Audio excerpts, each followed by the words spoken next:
राम राम बहन भाइयों माताओं, ज्ञान कहानी 99 में आप सबका स्वागत है। आज मैं आपको कहानी संक्रांति पे कहने वाली होनी की कहानी बताऊंगी।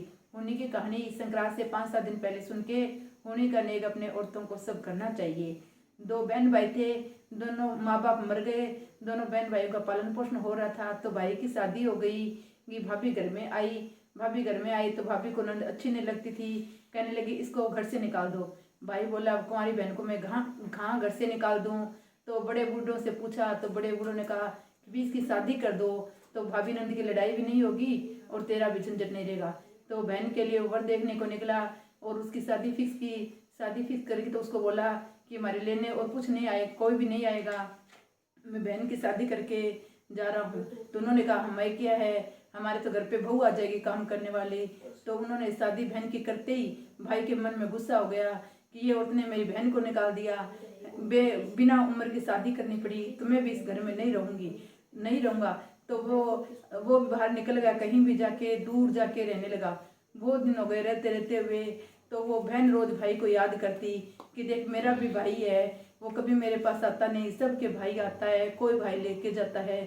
तो एक दिन वो बूढ़ी दादी से पूछने लगी कि मेरे भाई को क्या मौत खा गई जो कभी शादी के बाद आया ही नहीं। तो बूढ़ी लोग कहने लगी कि बेटा तू हुनी का नियम कर, कहानी सुन, जे अगर तेरे भाई कहीं भी जिंदा है तो तेरे पास मिलने जरूर आएगा। तो वो बोली मैं कैसे करूँ।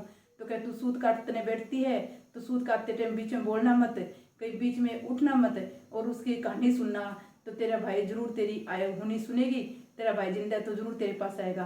तो इन्होंने 1 महीने तक सूत काटते टाइम बीच में ना तो बोली ना उठ के बीच में कुछ काम किया और रोज वो कहानी सुनती, नियम पूरी करती। करते करते उनकी होनी ने सुनी किसका भाई जिंदा है तो इसके पास मिलने के लिए आना चाहिए।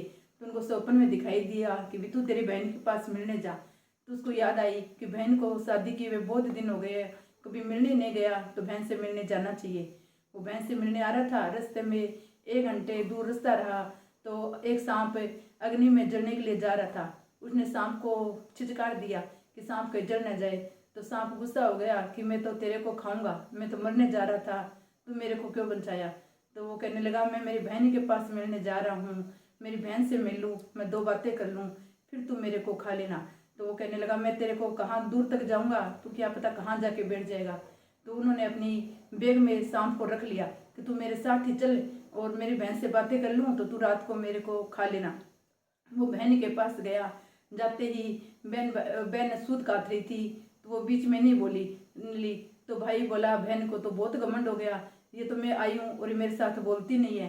बहन का सूत काटने का नियम पूरा हुआ तो वो उठी भाजी भाई के पास से कि मेरा भैया आया है। तो कहने लगा भाई मैं तो आया, तू मेरे साथ बोली नहीं। कहने नहीं भैया मेरा बीच में नियम था, मैं इसलिए नहीं बोली। तो भाई आया, भाई बहन से बातें करके खाना खा के सोने लगा। तो बहन सोच रही थैले के अंदर भैया पता नहीं क्या लेके आया है, दिखा नहीं रहा। तो बोले क्या लाया है भाई, जगह भी कुछ नहीं लेके आया, मैं तो जगह कुछ तो लेके आया है, पता नहीं वो दिखा नहीं रहा है। तो भाई सो गया थैला ऊंचा टांग के, भी जाते टाइम तेरे को मौत साथ में लेके जानी है, बहन से बातें कर ली और आराम करके चला जाऊंगा। तो बहन का मन नहीं माना, बहन ने थैले को खोल के देखा कि चलो अपने निकालेंगे नहीं, देख तो ले थैले के अंदर क्या है। देखा तो वो सांप 9 करोड़ का हार हो गया, उसको 9 करोड़ का हार दिखाई दिया। भैया उठ के जाने लगा तो उसने भाई को बोला भाई तू भाभी के लिए 9 करोड़ का हार लेके आया, तो मैं क्या तेरे को कह रही थी भी मेरे को दे हार, तो बोल तो देता मैं तेरी भाभी के लिए 9 करोड़ का हार लेके आया हूँ। तो वो बोला भाई मैं तो कुछ भी नहीं लेके आया हूँ, मैं तो तेरे पास ही मिलने आया हूँ, तेरी भाभी के पास तो जा भी नहीं रहा हूँ, जेकर तू झूठ क्यों बोल रहा है। तेरा थैला खोल के देख, थैला खोल के देखे तो उसके अंदर वो सांप था, वो तो 9 करोड़ का हार हो रहा है। तो वो बोला तेरे भाग्य से हुआ है, ना तो ये तेरे भाभी के लिए मैं लेके आया था ना तेरे लिए लेके आया था, मैं तो ये रास्ते में सांप मिला, उस सांप को डाल के लाया था, ये मेरी मौत थी, ये तो मेरी मौत तेरी कृपा से ही मेरी बंची है।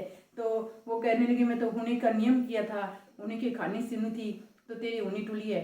उन्हीं की कहानी सुनने से बहन का भाई, सासू का जमाई, माँ का बेटा, सबकी होनी टलियो, जो वेंगे होनी टली वेंगे भाईगी, विशेष सबकी सुनियो। अपन संक्रांत में 7 दिन 10 दिन कहानी सुन के अनाज का थैला में मोतियों की लड़ी को जरूर दान करना चाहिए। जय माता दी की, जय भगवान श्री रामचंद्र की जय।